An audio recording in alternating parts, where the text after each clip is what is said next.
semua, selamat datang ke podcast kami. Harap semua pendengar dalam keadaan sihat dan ceria pada hari ini. Betul tu. Episod hari ini agak istimewa sebab kita ada tetamu yang sangat dihormati. Seorang guru yang telah banyak berjasa mendidik pelajar selama bertahun-tahun.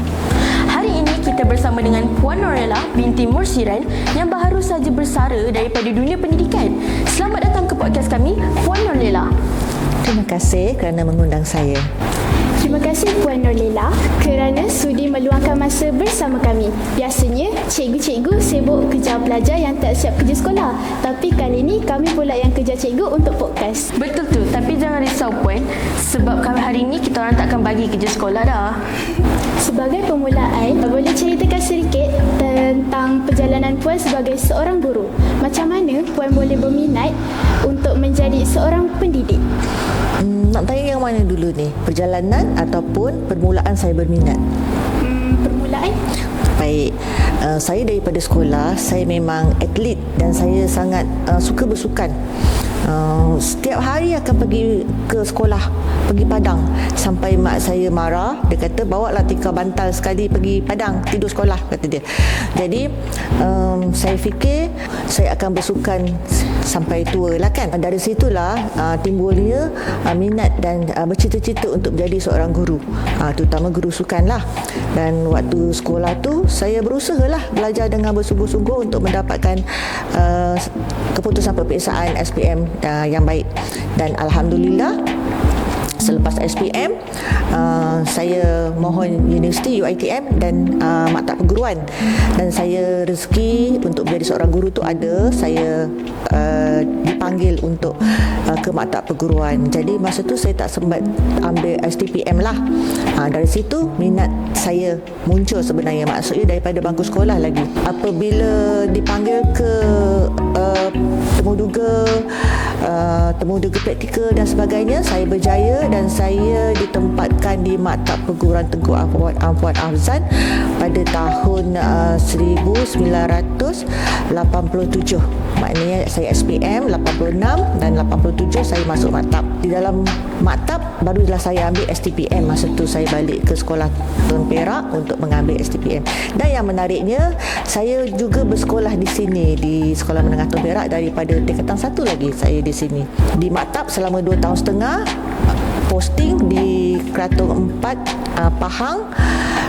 Kemudian saya berpindah ikut suami di Kota Tinggi, balik semula di Muar pada tahun 1995, and then pada tahun 2003 saya sambung belajar membuat ijazah di UiTM Shah Alam, dan saya ambil sains sukan juga. Menarik juga bila dengar seorang atlet nak menjadi seorang guru. Kadang-kadang ada yang bercita-cita sejak kecil lagi nak jadi atlet, tapi akhirnya jatuh cinta dengan profession ni selepas mencuba. Betul. Tapi kalau fikir balik, menjadi guru bukan kerja yang mudah. Setiap hari perlu berdepan dengan pelajar yang pelbagai perangai. Itulah tu, kadang-kadang ada yang rajin, ada yang pendiam, dan ada juga yang tiba-tiba jadi pelawak kelas tanpa diminta. Yang jenis selalu cakap, "Cikgu, saya lupa buat kerja rumah." Itu pun ramai. Sepanjang pengalaman Puan mengajar, apakah antara kenangan paling lucu atau paling tidak dapat dilupakan bersama pelajar? Pada saya, bila saya bersama pelajar, sebenarnya semuanya melucukan. Saya tak menganggap masalah pelajar itu satu beban ataupun satu masalah. Kadang-kadang kalau diorang tak boleh buat kerja rumah pun, pada saya itu melucukan, sebab setiap tindakan mereka ada sebab kenapa jadi macam tu. Dan alasan-alasan mereka tu biasanya saya rasa sangat melucukan lah, kelakar lah. Dan saya rasa seronok sebenarnya dengan pelajar-pelajar ni, tak kira lah dia daripada kelas belakang ke atau kelas pertama ke, semua memberikan memori yang indah. Kadang-kadang benda kecil pun boleh jadi memori yang sangat bermakna. Selain kenangan manis atau lucu, tentu ada juga cabaran dan kerjaya sebagai seorang guru. Sepanjang Puan menjadi guru, apakah cabaran terbesar yang Puan pernah hadapi? Oleh kerana saya ni cikgu sukan dan saya sangat berminat di dalam bidang sukan, kebanyakannya cabaran yang saya hadapi dalam bidang sukan jugalah, iaitu untuk membawa atlet ataupun pelajar-pelajar sekolah kita keluar untuk bertanding. Banyak masalah ataupun kekangan tentang keuangan. Sebab sekarang ni kerajaan dah kurang beri peruntukan.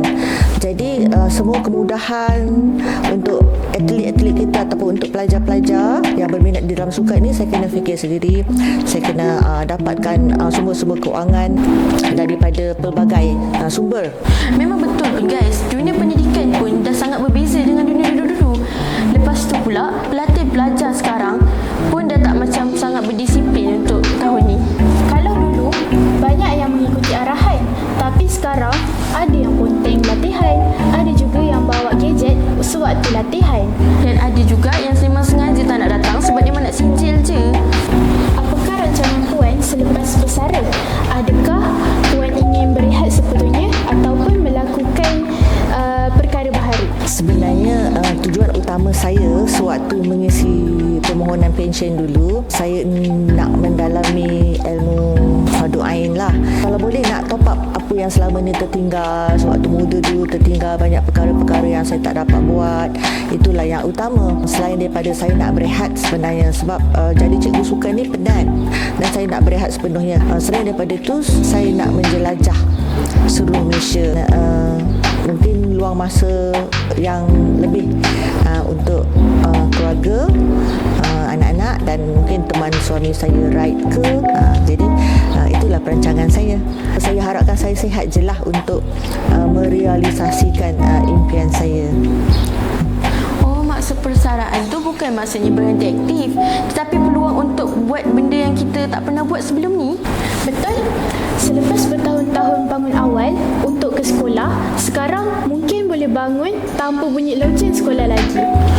Sebelum kita menamatkan episod podcast pada hari ini, kita akan bagi peluang kepada Puan untuk menyampaikan sedikit pesanan untuk pelajar-pelajar. Pesanan saya lah kepada pelajar-pelajar, tak kira siapa pun kita, tahap mana kemampuan belajar kita, di mana pun kelas kita, yang pertama sekali yang patut seorang pelajar itu tanamkan di dalam diri adalah menghormati. Hormat guru, hormat ibu bapa, hormat rakan-rakan. Secara tak langsung, apabila kita tanamkan rasa menghormati, kita akan behave, tak langgar disiplin. Kehidupan tu menjadi lebih baik.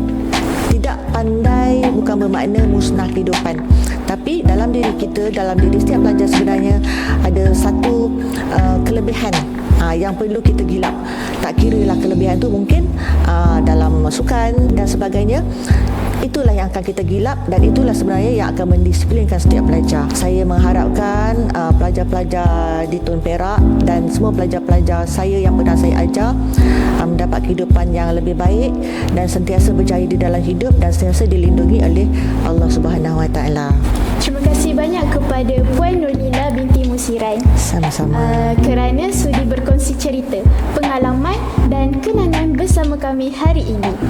Kami sangat menghargai segala jasa dan pengorbanan cikgu untuk mendidik generasi-generasi sekarang. Selamat bersara kami ucapkan kepada Puan. Terima kasih. Semoga kehidupan selepas ini dipenuhi dengan kebahagiaan dan masa yang indah bersama keluarga.